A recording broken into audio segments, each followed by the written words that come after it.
ఆంధ్రప్రదేశ్ ఎన్నికల్లో టీడీపీ జనసేన పొత్తుతో కాకుండా ఒంటరిగానే వెళ్ళాలని బీజేపీ జాతీయ నాయకత్వం నిర్ణయించిందా అనేది ఇప్పుడు ప్రధానంగా సాగుతున్నటువంటి చర్చ. ఒక ప్రముఖ ఛానల్ నిన్నటి నుంచి కూడా ఈ మేరకు బీజేపీ ఒంటరిగా వెళ్ళాలని నిర్ణయించిందని వాళ్ళు కథనం ప్రసారం చేస్తున్నారు. ఈరోజు కూడా కొనసాగుతూ ఉంది. దీని మీద ఆ సోర్సెస్ ఎవరైతే చెప్తున్నారో వాళ్ళతో నేను ఇంటరాక్ట్ అయ్యాను. అంతకుముందు కూడా ఎప్పటికప్పుడు చెప్తూ వస్తున్నదే. దీని మీద స్పష్టంగా చెప్పే విషయం ఈ దశలో అండర్లైన్ ఆర్ఎస్ఎస్ నాయకత్వం లేదా ఆర్ఎస్ఎస్ మార్గనిర్దేశం ఎవరు చేస్తారో వాళ్ళైతే మటుకు ఆ ఏపీలో పొత్తు వాళ్ళ పెద్ద ఒరిగేదేముంది. 1-2 సీట్ల కంటే ఇప్పుడు జగన్తో వైసీపీతో బాగానే ఉంది కదా. రెండో, దీనివల్ల మీకు ఏదో గణనీయంగా పెద్ద ఉపయోగం జరుగుతుందని భావించినప్పుడు పొత్తుకు వెళ్ళటం ఎందుకు అని వాళ్ళు మార్గనిర్దేశం చేశారు. అలాగే ఆర్ఎస్ఎస్ తరఫున ఒక ఆయన వచ్చారు, ఐ థింక్ మోహన్ జీ గారు, శ్రీప్రకాష్ జీ అనుకుంటా. ఆయన ఇచ్చిన నివేదిక కూడా ఆ రోజు కూడా నేను చెప్పాను, ఆ కార్యవర్గ సమావేశంలో ఎక్కువ మంది మనం సొంతంగా పెరిగితే మంచిది కదా అన్నట్టుగా మాట్లాడారు. తెలుగుదేశంలో నుంచి వచ్చి బీజేపీలో చేరిన వాళ్ళు కూడా అదే చెప్పారు అన్నట్టుగా. సో ఈ నేపథ్యంలో ఈ 2 రోజుల నుంచి కూడా బీజేపీ చాలా ఉధృతంగా తీవ్ర కసరత్తు చేసింది. నరేంద్ర మోదీ రాత్రి 3:30-4 వరకు అక్కడ చర్చల్లో పాల్గొని నలుగురు, నరేంద్ర మోదీ, అమిత్ షా, నడ్డా, రాజ్నాథ్ సింగ్, ఇంకా ఆయా రాష్ట్రాలను బట్టి ఆయన తెల్లవారుజామున మళ్ళీ బయలుదేరి బెంగాల్ వెళ్ళారు. ఎంత బలమని కూడా బీజేపీ వాళ్ళు పోస్టులు పెడుతున్నారు, అదొక భాగం అనుకోండి. కానీ ఆర్ఎస్ఎస్ అయితే స్పష్టంగా అవసరం లేదని మా అభిప్రాయం అని చెప్పారు. కానీ బీజేపీలో ఉండే పద్ధతి ఏంటంటే ఆర్ఎస్ఎస్ చెప్పినప్పటికీ రాజకీయ నిర్ణయాలేమో బీజేపీ నాయకత్వం తీసుకుంటుంది. అంటే ప్రధానంగా సంస్థాగతమైన లేదా సైద్ధాంతికమైన అంశాలు ఆర్ఎస్ఎస్ స్కోర్ తీసుకుంటుంది. ఇది కాబట్టి బీజేపీ ఆర్ఎస్ఎస్ చెప్పింది కాబట్టి పూర్తిగా మానేస్తారు అనేం కాదు. వీళ్ళు రాజకీయ నిర్ణయాలు తీసుకుంటే వాళ్ళు ఒప్పుకుంటారు, ఉపయోగం, అధికారం, స్థానాలు అంటే. అయితే ఇక్కడ కూడా నరేంద్ర మోదీకి కూడా అంత ఆసక్తి లేదు.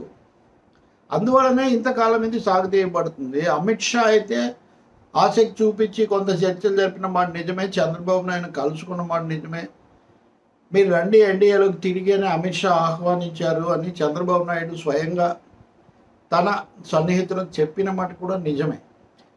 ఈ మధ్యలో ఈ జంఝాటంలోనే సమయం అంతా గడిచింది. ఇంకో 2 రోజుల్లో దీన్ని తేలుస్తామని చెప్పి అంటున్నారు.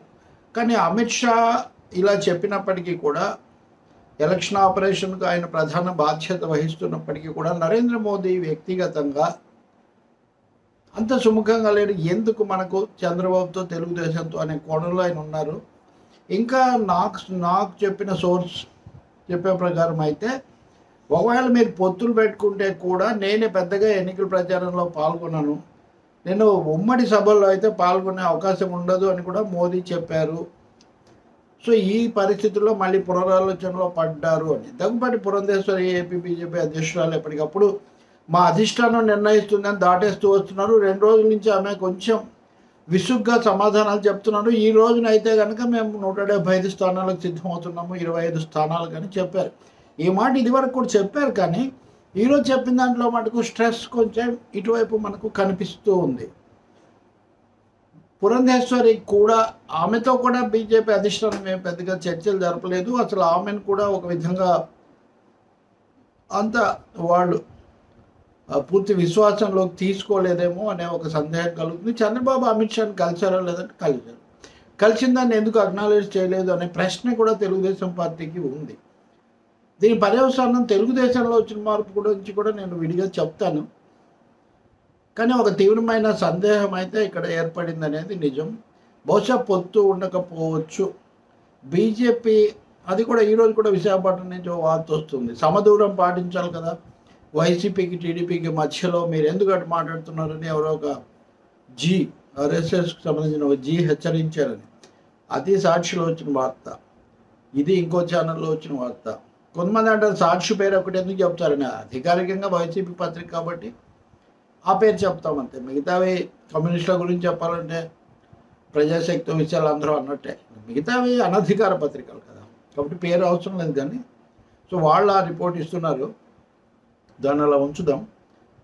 కానీ చాలా రోజులుగా నాకు ట్రాక్లో ఉన్న ఆర్ఎస్ఎస్ కమ్ బీజేపీ సోర్స్ చెప్పేది ఏమంటే పొత్తు ఉండకపోవచ్చు 190%. బెనిఫిట్ ఆఫ్ డౌట్ అంటారా, చివరి నిమిషంలో ఎప్పుడు ఉంటే తెలుగుదేశం కూడా దీనికి నెమ్మదిగా సిద్ధమవుతుందేమో. నిన్న ఈ ఛానల్లో ఈ కథనాలు వచ్చిన తర్వాత తెలుగుదేశం హెడ్ క్వార్టర్లో దీని గురించి కొంచెం కలకలము చర్చించడం, మా దృష్టికి అయితే ఏమి రాలేదని వాళ్ళు చెప్పడం జరుగుతుంది. అంటే ఆర్ఎస్ఎస్ విధాన నిర్ణేతలు అయితే ఈ మేరకు చెప్పారు. మోదీకి కూడా వ్యక్తిగతంగా ఇష్టం లేదు.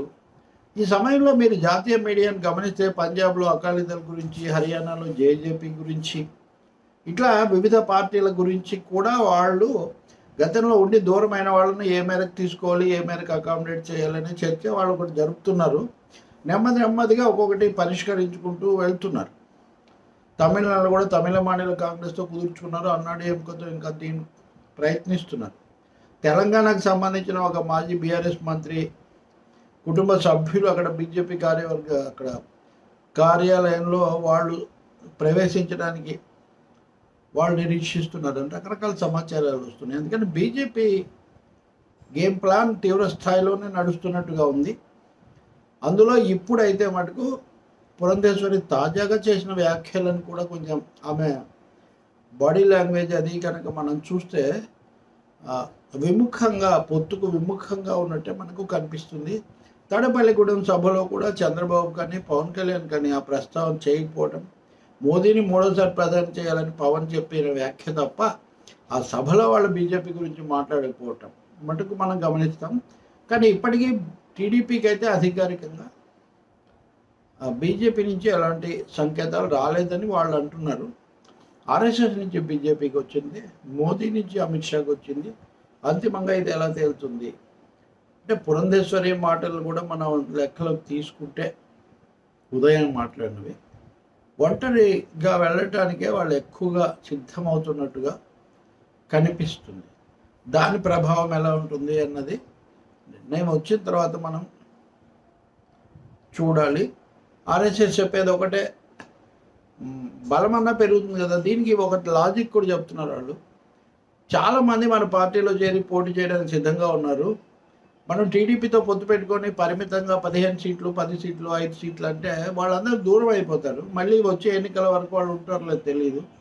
కాబట్టి సొంతంగా చేసి మన పునాది అలాగే మన నాయకత్వం విస్తరించుకోవటం మంచిది, అందుకే ఇలా చేయండి అని ఆర్ఎస్ఎస్ చెప్తూ ఉందని. బట్ మోదీదే అంతిమ నిర్ణయం కదా. కానీ మోదీ రాను అంటే, ప్రచారం చెయ్యడానికి రానంటే అప్పుడు ఆ పొత్తుకు అర్థం ఏమి ఉండదు కదా.